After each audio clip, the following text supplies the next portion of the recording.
And that people love to blame white people for things. And then because I grew up, in a house that did not value education, where my parents did not check to see if I was doing my homework.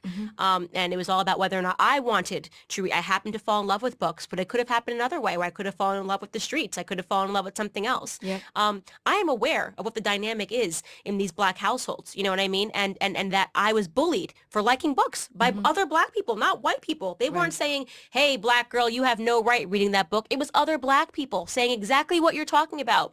You're acting white. Yeah. When I tested out of classes, when I tested into classes that were all white, right? When we started actually doing a state testing, and you started saying, okay, now you're not just going to be mixed into a group of kids. You got to start going with, kids that have a similar IQ as you.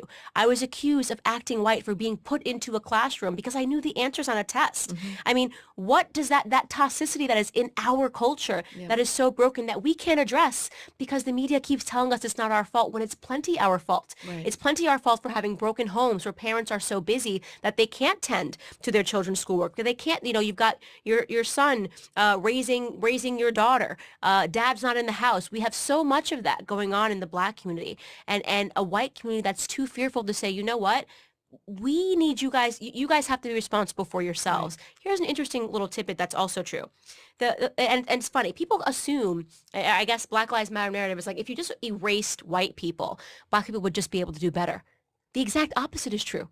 All black neighborhoods fare the worst in terms of crime. If you put a black person in a white neighborhood, they fare better. Same for a black student. Black students fare better in classrooms with all white people than they do if they are put into classrooms with all black people. Why is that? You can't keep blaming white people. There has to be something else going on. Right. And it's because we don't value education.